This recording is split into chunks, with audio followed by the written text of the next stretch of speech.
Good morning বন্ধুরা। আমার মা সেই ভোর রাত থেকে শুরু করেছে ডাল বাটা। মিক্সিতে সমস্তটা ডাল বেটে ঘুমের 12টা বাজিয়ে দিয়েছে। এখন সেই ডালটা আবার ভালো করে হাতে হাত দিয়ে ভালো করে মিশিয়ে নিচ্ছে। এই যে আজকে ডালের বড়ি দেওয়া হবে, তারই কাজ চলছে। সেই ভোর থেকে এই কাণ্ডই করে চলেছে। যাদের যাদের বাড়িতে এরকম ডাল বেটে বড়ি দেন তারা জানেন কতটা কষ্টকর কাজ এইটা। এই ডাল ফেটাতে অনেক কষ্ট লাগে। ডাল প্রায় ফেটানো হয়ে গেছে, এবার ছাদে যাওয়া হবে, গিয়ে ছাদে মা বড়িটা দেবে, পুরোটাই দেখাবো, সঙ্গে থাকুন। ওমা, কটার দিকে এগুলো করছো? এই 2টোর সময় উঠে ডাল বেটেছি। হ্যাঁ, এখন এই ডাল ঘাটছি। বাবা, এখন তো সহজ হয়ে গেছে, আগে শিলে বেটে করতাম, কত কষ্ট হতো। মিক্সিতে করেছো তো? হ্যাঁ, মিক্সিতে করেছি। আর কতক্ষণ ধরে এইসব করবে? এই টাইম লাগবে, যত সব জলে দিয়ে দেখবো। দেখো দেখি, জলে দিয়ে একটু দেখো দেখি হচ্ছে কিনা। এই তো ভালোই তো ভেসেছে। হ্যাঁ, ভালোই ভেসেছে। হয়ে গেছে তাহলে। হ্যাঁ, এটা হয়ে গেছে। আর একটা গামলায় আছে, সেটা ফাটাবো। ঠিক আছে, চলো।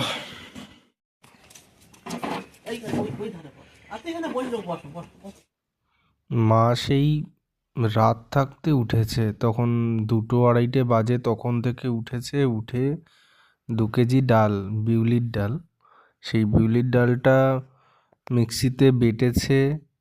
হ্যাঁ, বাটার পরে আবার সেই ডাল ভালো করে মিশালো, ভালো করে ফেটাতে হয়।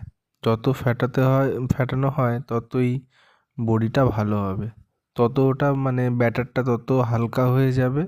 ওই যে দেখালাম না যে জলের মধ্যে দিয়ে কিভাবে করছিল, ভাসছিল, সেই জিনিসটা করতে হয় আর কি।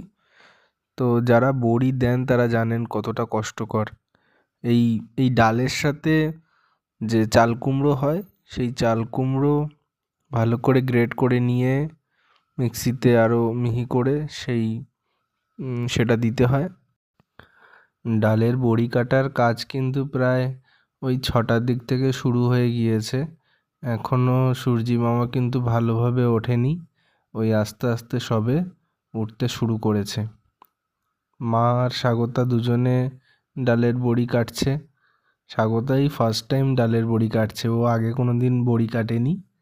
প্রথম দিকে একটু অসুবিধা হচ্ছিল, তারপরে বেশ ভালোই বড়িটা কাটতে পারছিল। আমিও শেষের দিকে 2-4টে বড়ি কেটেছি, সেটা আর ভিডিওতে দেখানো হয়নি।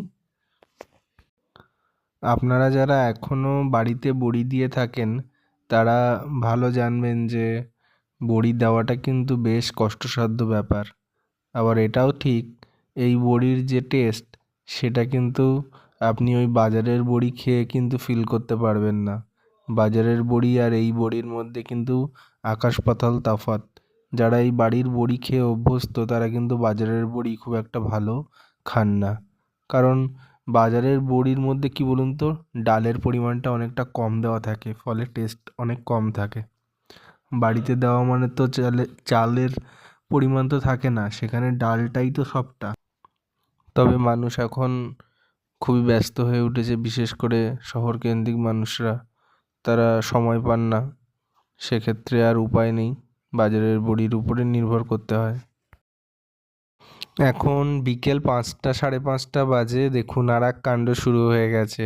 আপনারা দেখে কি ভাবছেন, বাঁধাকপি অনেকটা রান্না হবে, কোনো অনুষ্ঠান আছে? না না, আসলে এটা আর এক কাণ্ড। আমরা এই বাঁধাকপি, অনেকগুলো বাঁধাকপি একসঙ্গে কেটে নিয়ে শীতকালে শুকিয়ে রাখি। আর এই বাঁধাকপিটা পরে যখন বর্ষার টাইম হয় তখন সেই শুকনো বাঁধাকপি বার করে গরম জলে ভিজিয়ে রাখলে আবার ওটা অনেকটা এক্সপ্যান্ড করে, সেটা আবার বাঁধাকপি তারপরে রান্না করে খাওয়া হয়। তার টেস্টটা একদম আলাদা, খুব সুন্দর লাগে। আপনারা হয়তো ভাবতে পারেন যে এখন তো বাঁধাকপি সারা বছরই পাওয়া যায়। হ্যাঁ, ঠিকই, সারা বছরই বাজারে কিন্তু বাঁধাকপি পাওয়া যায়। দামটা একটু বেশি হলেও পাওয়া যায়, কিন্তু শুকনো বাঁধাকপির টেস্টটাই আলাদা। আপনারাও ট্রাই করতে পারেন।